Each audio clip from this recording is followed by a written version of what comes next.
For Morningstar, I'm Jeremy Glazer. We may have just finished 2016's RMD season, but our Director of Personal Finance, Christine Benz, thinks it's not too early for investors to think about their 2017 required minimum distributions, particularly if they're in that enviable position of having more than enough to live on without those RMDs. Christine, thanks for joining me. Jeremy, great to be here. Let's just start by defining a few terms. RMDs as required minimum distributions. What are they and who does have to take them?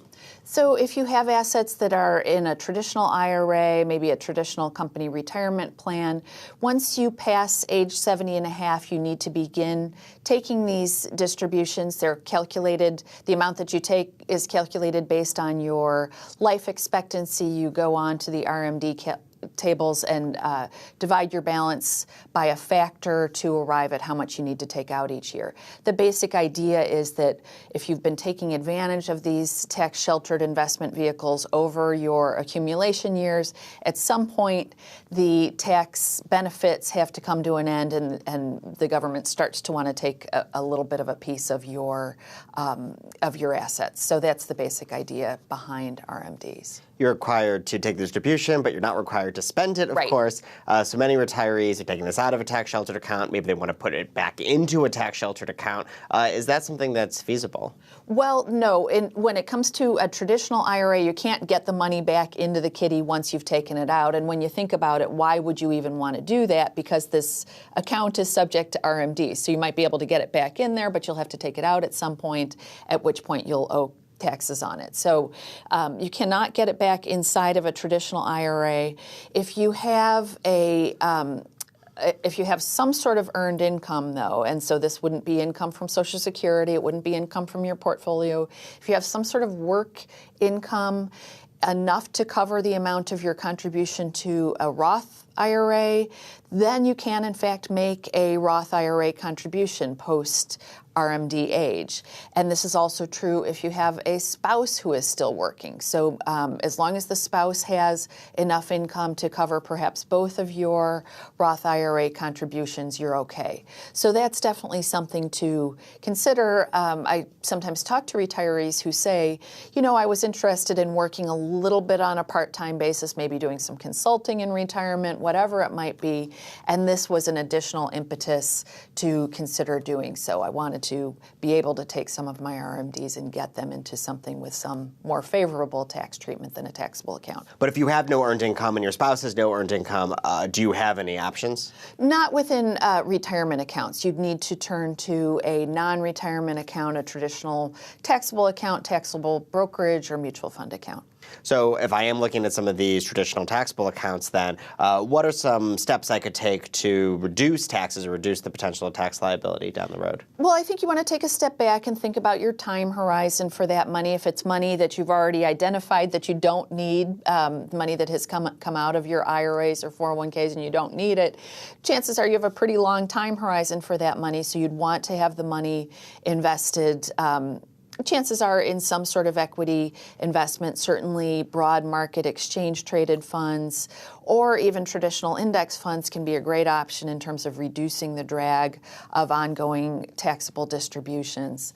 If you have a shorter time horizon for part of the money or perhaps all of the money, you'd want to think about some sort of municipal bond investment, provided that you are in a high enough income tax bracket where that makes sense for you. But those would be really the key flavors of investment types that you'd want to think about for that taxable account.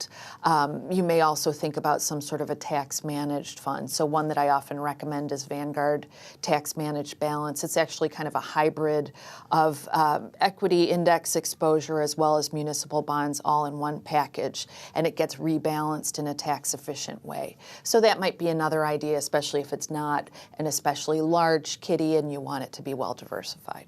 How about 529 plans? Is that another option? It's a great option for retirees who are planning to save for college, who do not need their RMDs. It's a way to get some additional tax benefits from the money down the line. So with a 529, you may be able to earn some sort of a state tax benefit by contributing to your home state's 529 plan.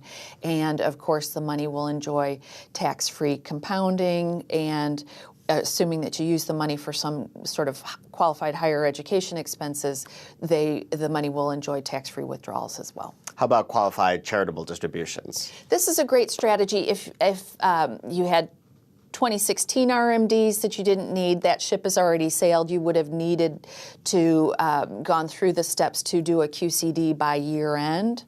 But for 2017, this is definitely something to have on your radar.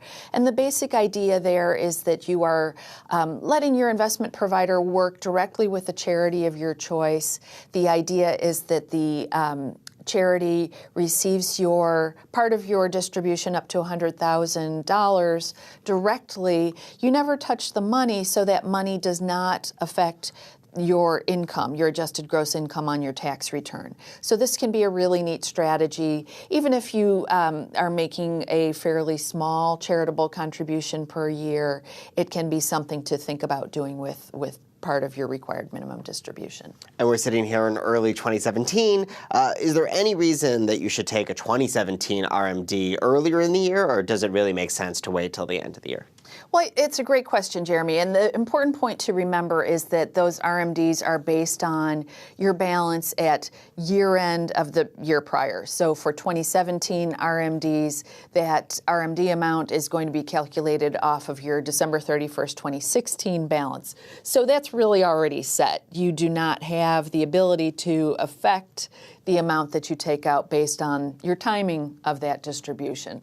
So that's an important point to keep in mind. I think all else being equal, for retirees who are in this position of not needing their RMDs for ongoing income needs, they probably would want to take advantage of that extra year of tax-deferred compounding to kind of wait until year end, hopefully not too late until year end, but wait until toward the end of the year to be able to take advantage of maybe just a little bit more tax benefit. But truly it's a matter of personal preference and your own need for that income. As a practical matter, most retirees are not in this position of not needing their RMDs. Most retirees are spending more aggressively from their IRAs than the government dictates that they do.